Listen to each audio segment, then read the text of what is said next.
Assalamualaikum warahmatullahi wabarakatuh. Alhamdulillah, alhamdulillahilladzi arsala rasulahu bil huda wa dinil haqq liyudhhirahu 'ala ad-dini kullihi wa kafa billahi shahidan wa kafa billahi wakila. Ashhadu an la ilaha illallah wa ashhadu anna sayyidana wa habibana Muhammad sallallahu alaihi wasallam annahu la nabiyya wa la rasula ba'dah. Puji dan syukur mari sama-sama kita haturkan kehadiran Allah Subhanahu wa taala yang senantiasa melimpahkan rahmat dan karunia-Nya kepada kita semua. Selanjutnya salawat dan salam teruntuk junjungan kita yakni Nabi Muhammad sallallahu alaihi wasallam dengan lafaz Allahumma salli ala Muhammad wa ala ali Muhammad.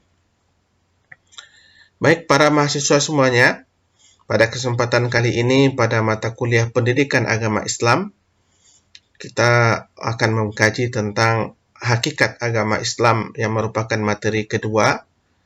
Tapi sebelum itu mari kita berdoa kepada Allah Subhanahu wa taala, semoga kita diberikan ilmu yang bermanfaat. Rabbana zidna ilma warzuqna fahma wa alhiqna bis salihin. Oke. Selamat mengikuti perkuliahan ini dan saksikanlah video materi ini dengan baik. Pembahasan kita yang pertama dalam materi ini adalah konsep agama.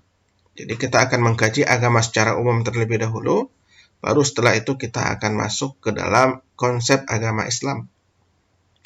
Nah, apa yang perlu kita pahami dari konsep agama ini? Yang pertama itu tentang pengertian agama, unsur agama, dan klasifikasi agama. Pengertian agama, agama dalam bahasa Indonesia berasal dari bahasa Sanskerta, yaitu dari a dan gama, yang berarti tidak kacau, karena a tidak dan gama kacau. Maka agama itu dapat dipahami adalah sesuatu yang tidak kacau atau sesuatu yang tidak berantakan.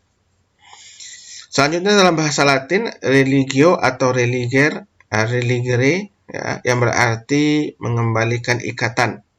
Sebab agama artinya adalah sesuatu yang mengikat manusia dengan aturannya. Dalam bahasa Arab, agama disebut dengan istilah din yang memiliki beberapa makna, di antaranya itu adalah at-ta'ah, taat, dan al-inqiyad, yaitu tunduk. Secara istilah dalam KBBI kalau kita lihat, agama itu adalah sebuah sistem yang mengatur tata keimanan, yaitu kepercayaan dan peribadatan kepada Tuhan Yang Maha Kuasa, serta tata kaidah yang berhubungan dengan pergaulan manusia dan manusia serta lingkungannya. Menurut Sultan Takdir Ali Syahbana, agama adalah suatu sistem kelakuan dan perhubungan manusia yang pokok pada perhubungan manusia dengan rahasia kekuasaan dan kegaiban yang tiada terhingga, ya, yang tiada terhingga keluasannya. Dan dengan demikian memberi arti kepada hidupnya dan kepada alam semesta yang mengelilinginya.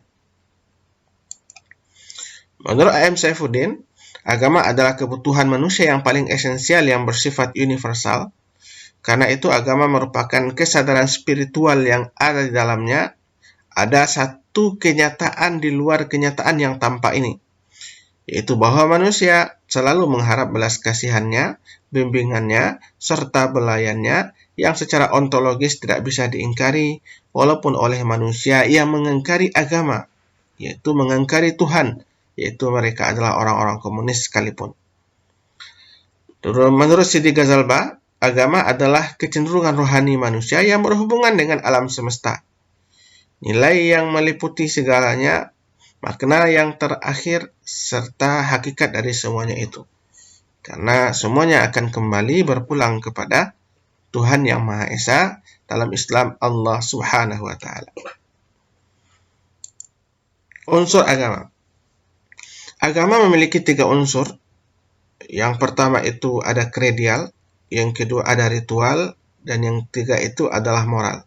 Ini adalah 3 nilai yang mengatur yang menjadi unsur dalam sebuah sistem kepercayaan, sistem agama, dan kita akan uraikan dari masing-masing unsur tersebut. Yang pertama kredial. Keyakinan akan adanya sebuah kekuatan yang supranatural, yang maha dahsyat.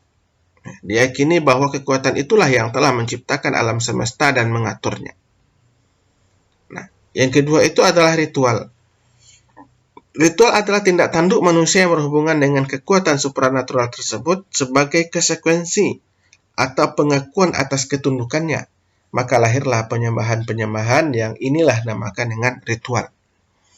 Yang ketiga, moral, ketentuan atau norma agama yang mengatur tentang etika manusia dengan lingkungannya, baik lingkungan sosial ataupun lingkungan alam. Maka para mahasiswa semuanya, yang mendasari pertama agama itu adalah kredial, yaitu keyakinan kepada Tuhan. Setelah manusia meyakini adanya Tuhan, maka akan menuntut atau memunculkan penyembahan-penyembahan terhadap Tuhan tersebut.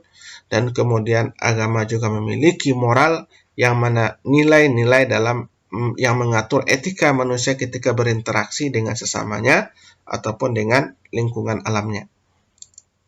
Nah, klasifikasi agama. Kalau kita lihat berdasarkan kepada sumber, maka ada istilahnya agama samawi, ada agama ardi. Agama samawi adalah agama yang diturunkan oleh Allah Subhanahu wa taala dengan diturunkannya wahyu yang diterima oleh para nabi dan rasul dan untuk disampaikan kepada seluruh umat manusia.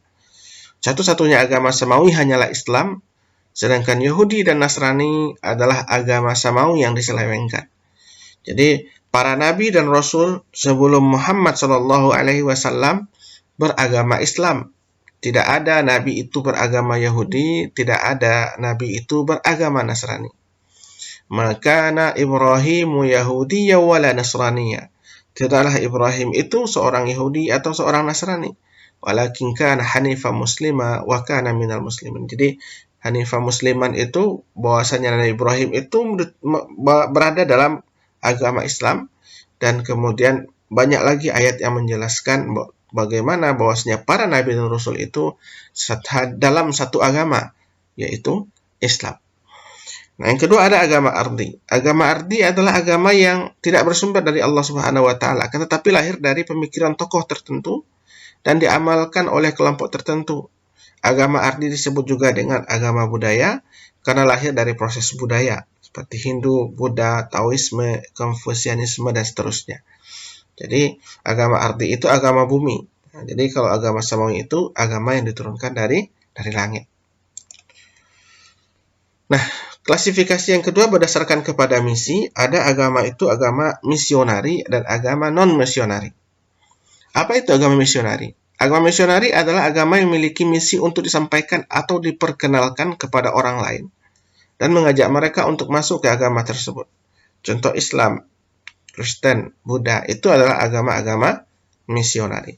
Sedangkan agama non-misionari yaitu agama yang tidak disampaikan kepada orang banyak akan tetapi bersifat eksklusif, yang dianut oleh sekelompok tertentu saja atau golongan tertentu saja, seperti Yahudi, Brahmanisme, atau kemudian Zoroastrianisme dan seterusnya.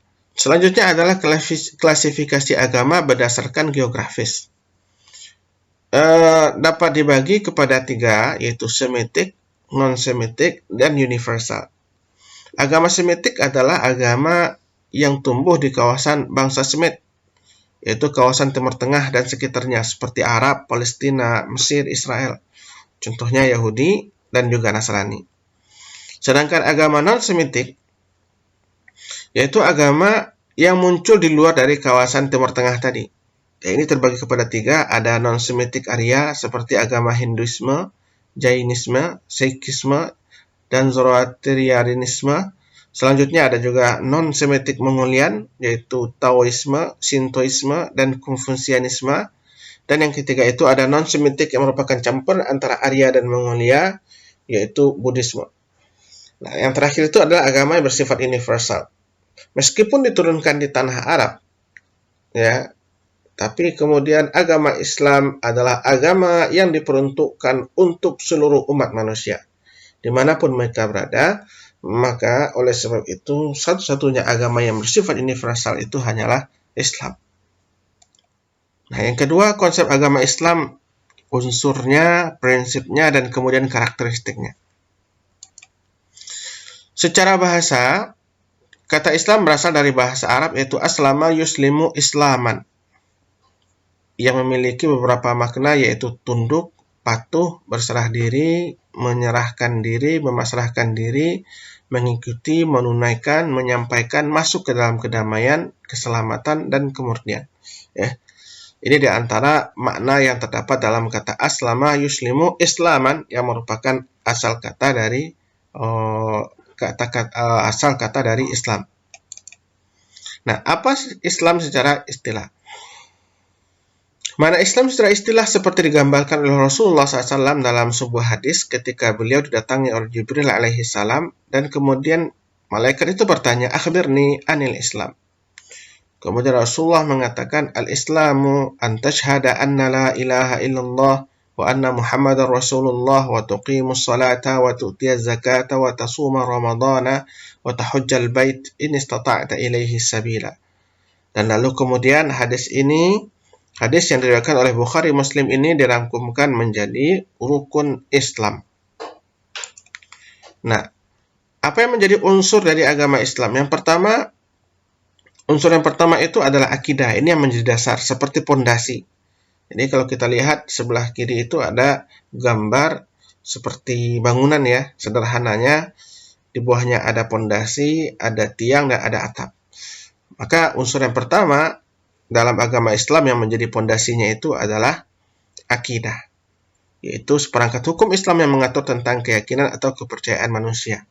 Tentu dalam akidah diajarkan meyakini Allah Subhanahu wa Ta'ala dan serta hal-hal yang berkaitan dengan hal tersebut.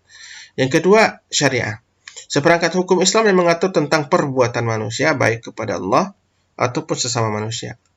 Dan yang ketiga, akhlak, yaitu seperangkat hukum Islam yang mengatur tentang moral ataupun karakter manusia.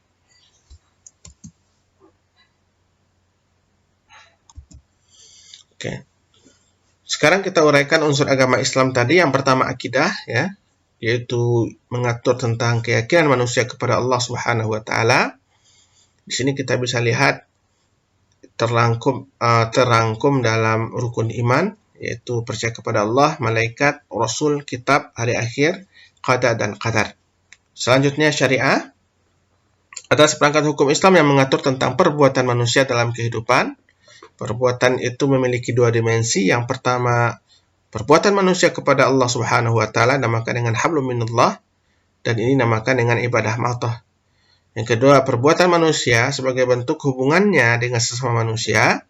Hal ini namakan dengan hablum minan nas, dan atau disebut juga dengan ibadah ghairu mahdhah. Oke, yang terakhir itu unsur agama Islam adalah akhlak, yaitu seperangkat hukum yang mengatur tentang tabiat atau karakter yang merupakan sesuatu yang mengakar kuat dalam jiwa seseorang dan mendorongnya untuk melakukan sesuatu perbuatan tanpa harus dipikir terlebih dahulu. Maka ada 3 akhlak yang harus diperhatikan. Yang pertama, akhlak manusia kepada penciptanya, kepada Allah Subhanahu wa Ta'ala. Yang kedua, akhlak manusia kepada sesamanya. Dan ketiga, akhlak manusia terhadap alam lingkungan yang merupakan bagian dari kehidupannya. Selanjutnya, prinsip-prinsip agama Islam. Yang pertama itu adalah al-musawah, ya, kesamaan. Islam tidak membeda-bedakan antara satu suku dengan suku lainnya, bangsa dengan bangsa lainnya. Islam mengajarkan manusia itu sama, dan yang membedakan itu adalah perbuatan mereka masing-masing yang merupakan wujud dari ketakwaan mereka kepada Allah Subhanahu wa Ta'ala. Seperti dijelaskan dalam surah Al-Hujurat ayat yang ke-13, inna akramakum indallahi atqakum. Yang membuat kita berbeda di sisi Allah Subhanahu wa Ta'ala itu adalah ketakwaan kita masing-masing. Tapi dari segi ras, dari segi suku, dari segi bangsa, manusia itu sama di mata Allah Subhanahu wa Ta'ala. Yang kedua, al-hurriyah, kebebasan, kemerdekaan. Tidak ada dalam Islam itu praktek perbudakan, ya. Bahkan kemudian hukum Islam itu disyariatkan untuk membebaskan manusia dari perbudakan. Maka setiap anak yang lahir memiliki status yang sama, memiliki kesempatan yang sama, dan mereka lahir sebagai pribadi yang merdeka. Nah, maka kemudian ketika Rasulullah SAW sampaikan dalam hadisnya, kullu mauludin yuladu 'alal fitrah, fitrah dalam keislaman, dalam arti yang lain juga adalah seseorang yang merdeka. Maka kemudian kehidupanlah yang menentukan, kehidupanlah kemudian yang mengarahkan, artinya lingkungan yang akan mempengaruhi bagaimana kehidupannya untuk selanjutnya. Selanjutnya, Islam memiliki prinsip al-mu'akhah, yaitu persaudaraan. Kita dalam Islam diyakini bahwasanya manusia itu, seluruh umat manusia itu berasal dari asal-usul yang sama, yaitu Adam alaihi salam dan Hawa. Maka ada persaudaraan al-ukhuwah al-insaniyah, persaudaraan kemanusiaan, ya, meskipun kita berbeda keyakinan, kepercayaan, dan kemudian juga ada ukhuwah al-imaniyah, yaitu persaudaraan atas dasar keimanan. Allah katakan, innamal mu'minuna ikhwatun fa aslihu baina akhawaikum. Sesungguhnya orang-orang beriman itu bersaudara, maka perbaikilah urusan-urusan di antara mereka. Nah, jika seandainya telah terwujud al-musawah, kesetaraan, dan yang kemudian yang kedua itu adalah al-hurriyah, kebebasan, dan yang ketiga itu adalah al-ukhuwah, persaudaraan, maka hal itu akan mewujudkan al-adalah, yaitu keadilan. Hal ini diperintahkan Allah dalam Al-Quran dalam surah Al-Maidah ayat 8, ya ayyuhalladzina amanu kunu qawwamina lillahi syuhada'i bil qist. Jadi kita diperintahkan untuk senantiasa menegakkan kebenaran yang tujuannya adalah untuk menegakkan keadilan. Nah, karakteristik dari agama Islam. Agama Islam yang pertama adalah karakteristik agama Islam. Yang pertama itu adalah kesatuan agama. Islam adalah agama seluruh para nabi dan rasul. Ya. Qulu amanna billahi wa ma unzila ilaina wa ma unzila Ibrahim wa Ismail wa Ishaq wa Yaqub wal asbat wa ma utiya Musa wa Isa wa ma utiya an-nabiyyuna min rabbihim la nufarriqu bain ahadin minhum wa nahnu lahu muslimun. Nah, jadi pada surah Al-Baqarah ayat 136 ini dijelaskan bahwasanya seluruh nabi dan rasul, Ibrahim, Ismail, Ishaq, Yakub dan keturunannya, Musa, Isa dan begitu juga dengan nabi-nabi yang lainnya, mereka itu adalah beragama Islam. Jadi satu-satunya agama di sisi Allah itu hanyalah Islam. Innad dina indallahil Islam. Maka kemudian meskipun orang Yahudi mengakui Musa sebagai nabinya, orang Nasrani mengakui Isa sebagai nabinya atau sebagai Tuhan malah, tapi bukan berarti agama mereka itu adalah agama samawi. Agama Allah tidak pernah menurunkan agama Yahudi, Allah tidak pernah menurunkan agama Nasrani yang diturunkan oleh Allah kepada Nabi dan Rasulnya, meski kepada Isa dan Musa adalah agama Islam. Yang kedua, kesatuan sosial. Islam menyatukan sistem sosial yang ada di seluruh masyarakat dunia. Karena Allah menjelaskan bahwasanya manusia itu diciptakan dari sumber yang sama, lalu meskipun kemudian mereka berbangsa-bangsa, bersuku-suku, itu tujuannya hanya untuk saling mengenali di antara mereka. Tapi kemudian satu tatanan sosial yang diciptakan dalam Islam berdasarkan kepada agama Islam yang diturunkan oleh Allah Subhanahu wa taala. Yang ketiga, Islam sebagai agama yang rasional. Artinya Islam itu bisa diterima dengan akal manusia, dengan logika manusia. Dan banyak sekali ayat yang menjelaskan tentang bagaimana Islam itu adalah agama yang rasional dan bisa diterima oleh siapa saja. Di antaranya dalam surah Al-Baqarah ayat 164 Allah bercerita bagaimana Allah mendorong manusia menggunakan akal, bentuk dari kerasionalan agama Islam dalam kehidupan. Selanjutnya, Islam adalah agama kebebasan dan kesetaraan. Jelaskan bahwasanya la ikraha fid din. Allah tidak pernah memaksakan seseorang untuk beragama, ya. Tapi kemudian kebebasan yang dipahami dalam Islam itu adalah kebebasan, tentu bukan kebebasan yang mutlak, ya, tapi kebebasan dalam kerangka keimanan. Dan begitu kesetaraan tadi, kesetaraan di mata Allah Subhanahu wa taala. Kemudian Islam adalah agama yang universal, ya, tidak tidak untuk orang Arab saja atau tidak suku bangsa tertentu saja, tapi kemudian untuk seluruh umat manusia. Jelaskan Allah dalam surah Al-A'raf ayat 156. Selanjutnya, Islam adalah agama yang moderat. Moderat berarti agama yang menjaga kemoderatan. Ya. Kemoderatan berarti tidak bersikap ifrat dan tidak pula tafrid, tidak berlebih-lebihan terhadap sesuatu, sehingga kemudian Islam selalu berada di pertengahan. Makanya Allah katakan, wa kadzalika ja'alnakum ummatan wasatan litakunu syuhada'a 'alan nas. Dan demikian pula kami telah menjadikan kalian sebagai umat Islam ini, yaitu umat yang wasatan, umat yang moderat, yang di tengah-tengah, agar menjadi saksi atas perbuatan manusia. Selanjutnya, agama yang sempurna, karena agama ini disempurnakan oleh Allah Subhanahu wa taala, dan ini dijelaskan dalam surah Al-Maidah ayat 3. Dan kemudian agama yang penuh dengan toleransi, ya, toleran. Bahkan kemudian Islam tidak pernah memaksakan kepada seseorang untuk masuk ke agamanya, dan bahkan dalam beribadah pun lakum dinukum waliyadin. Dan selanjutnya, agama yang paripurna, karena Islam tidak saja mengatur tentang kepercayaan kepada Tuhan, tapi Islam juga mengatur tentang perbuatan manusia, mengatur tentang akhlak manusia, mengatur tentang sistem ilmu pengetahuan dan sistem budaya, sehingga hal itu menjadikan Islam sebagai agama yang benar-benar paripurna dalam kehidupan. Selanjutnya, yang C, yaitu makna Islam dalam kehidupan. Yang pertama adalah Islam dalam kehidupan individual, yaitu kehidupan pribadi. Yang mana Islam dalam kehidupan individu berfungsi sebagai suatu sistem atau suatu nilai yang memuat norma-norma tertentu yang menjadi kerangka acuan dalam berbuat dan bersikap atau bertingkah laku. Oleh sebab itu, ada beberapa fungsi agama dalam kehidupan individual, yaitu Islam sebagai sumber nilai dalam menjaga kesusilaan, ya. Yang kedua, Islam sebagai sarana untuk mengatasi frustasi. Yang ketiga, Islam sebagai sarana untuk memuaskan keingintahuan. Jadi mungkin ini bisa Anda kembangkan, baca referensi-referensi yang relevan dengan ini.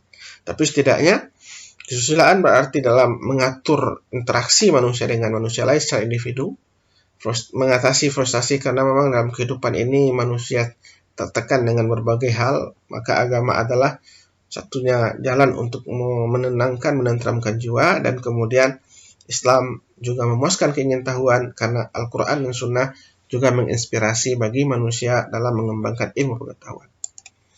Selanjutnya, dalam kehidupan sosial. Dalam kehidupan sosial, Islam berfungsi sebagai suatu sistem nilai yang memuat norma-norma dalam kehidupan. Sebab sebuah komunitas ataupun masyarakat tidak bisa dipisahkan dari kepercayaan atau keyakinannya kepada Tuhan. Oleh sebab itu, dalam beberapa fungsi agama Islam, dalam beberapa fungsi agama Islam dalam kehidupan sosial adalah, yang pertama itu berfungsi sebagai edukatif, pengajaran. Yang kedua, fungsi penyelamat, ya. Yang ketiga, fungsi perdamaian. Yang keempat, fungsi sosial kontrol atau kontrol sosial. Yang terakhir, berfungsi sebagai pemupuk rasa solidaritas, dan lain-lain.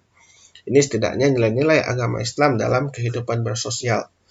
Dengan itu terciptalah masyarakat yang baldatun thayyibatun wa rabbun ghafur, ya, masyarakat yang berkualitas, masyarakat yang penuh dengan kesejahteraan, kedamaian, dan ketentraman.